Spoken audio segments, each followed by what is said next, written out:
안녕하십니까. 공평호입니다. 경제 문제하고 상당히 이제 거리가 있는 다른 분야에 종사하시는 분들이 경제 문제를 의외로 정확하게 이렇게 볼 수 있는 그런 경우가 많죠.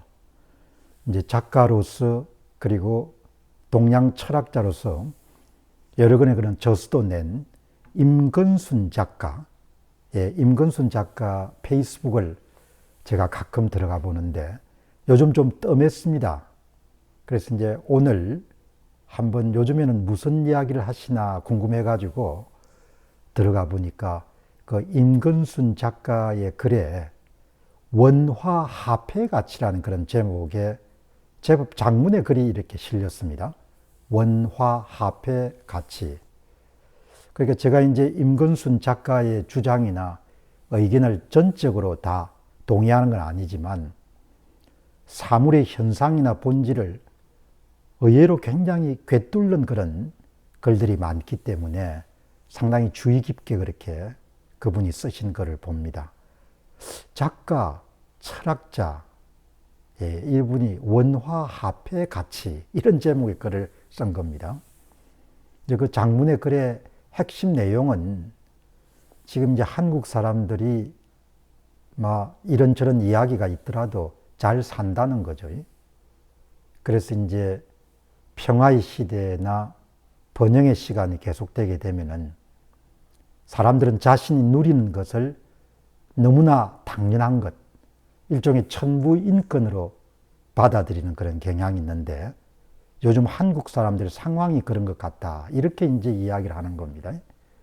저렴한 의료비를 너무나 당연하게 여기고 제조업 경쟁력을 또 너무나 당연하게 여기고 그렇게 하는데 이제 임건순 작가 주장은 사람들아 그게 당연한 게 아니다는 거죠. 한순간에 당연한 것이 아득한 옛일이 될 수 있다는 겁니다. 그 글의 이제 마지막을 보면은 우리가 지금 꿀을 열심히 빨면서 살아도 아주 허약한 기초 위에서 사는데 꿀을 빨더라도 우리가 허약한 기초 위에 서서 살고 있다는 것을 알고나 빨아야 된다. 임건순 작가의 글이 조금 조롱조적인 표현도 많고 약간의 시니컬한 그런 표현이 많거든요. 그렇지만 그런 표현과 관계없이 그 작가가 드러내고자 하는 그런 주장은 굉장히 이렇게 예리한 면이 있거든요. 원화합회 가치. 그리고 여러분들 그 다음에 상징적으로 자신의 주장을 이렇게 뒷받침하기 위해 가지고 중년 이상의 나이를 가지신 좀 흑백할 이 사진에 가까운 그런 약간 어두운 그런 중년 남자의 사진을 크게 부각시키면서 그 사진의 여러분들 하단에 이러면 완전히 나가리인데 뭐 이런 글이 써여져 있는 겁니다. 그러니까 이 임건순 작가는 경제하고는 전혀 관련이 없고 또 요즘에 뭐 작가 생활이란 것 자체가 과거에도 그랬습니다만은 뭐 더 여유가 없지 않습니까? 그럼에도 그러니까 유산 계급이 아니라는 겁니다. 그럼에도 불구하고 원화합회 가치란 그런 글을 쓴 것도 희한하고 원화합회 가치가 한순간에 나락으로 떨어질 수 있다.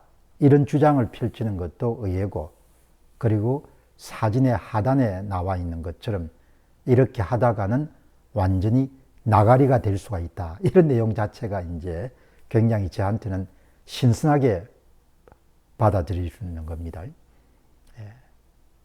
공병호 TV를 통해서 제가 여러 번 말씀드리다시피 제가 예를 들면은 5년 후 대한민국, 10년 후 한국 뭐 이런 이야기를 계속 시계를 확장하게 되면은 이제 가장 큰 문제가 원화 가치의 변동 그리고 인플레 그리고 대중영합주의의 확산 뭐 이런 몇 개의 단어로 집약할 수가 있을 것 같거든요. 그것이 이제 보통 한국인들의 삶에 상당 부분 영향을 미칠 것이다. 이렇게 저는 이제 내다보는데 지금 이제 달러당 원화 가격이 이제 1,400원대 들어가 가지고 요즘에 신문들이 이렇게 많이 보도하지 않습니까? 단기적으로 보면 한 1,400원 정도에 그렇게 하는 것도 굉장히 사람들이 이제 심각하게 받아들이는데, 좀 중장기적으로 보게 되면은 원화 가치가 한국의 잠재 성장률처럼 계속해서 떨어질 가능성이 높죠. 올라가기보다도. 역사적으로 지난 한 30년, 40년 이렇게 보더라도 달러당 900원에서 시작해가지고 계속해서 이제 원화 가치가 이렇게 희석되는, 가치가 떨어지는 그런 상황이 계속 전개되어 왔지 않습니까?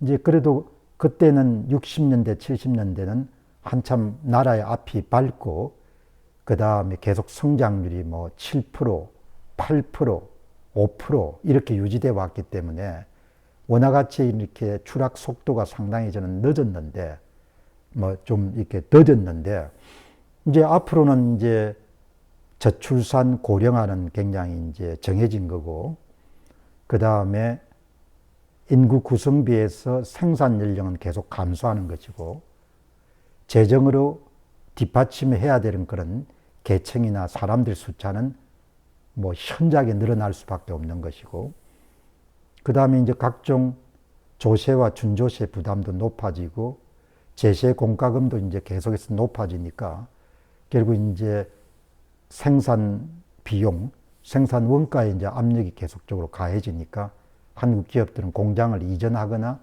아니면 경쟁력을 상실하는 그런 경우가 굉장히 많지 않습니까? 이제 거기다가 정치 지형도 같은 것이 이제 바뀌게 되면은 표를 가진 사람 위주로 이제 정책을 펴는 것이 굉장히 보편화될 거 아닙니까? 좌로 보나 우로 보나 위로 보나 아래로 보나 원화 가치는 결국은 하락할 수밖에 없는데, 지금 이제 임건순 작가의 이야기는 이 원화 화폐 가치가 급속히 여러분들 주저앉는 그런 상황이 발생할 수 있다는 것을, 본인이 경제학을 뭐 전공한 사람이 아니니까 구체적인 그런 증거물은 되진 못하는데, 당신들 참 지금 너무나 당연하게 여기는 것을 세월이 흐르면은 아, 그때가 좋은 시절이었구나, 그렇게 회고할 수 있다는 것을 엄중하게 경고하는 거지 않습니까? 이제 그런 면에서 보게 되면 최근에 이제 개인 투자자, 미국 정시에 투자하는 서학개미들의 여러분들 그 개인 투자자 액수가 1,000억 달러, 원화로 한 140조 원 정도를 돌파했다는 그런 소식이 전해지지 않습니까?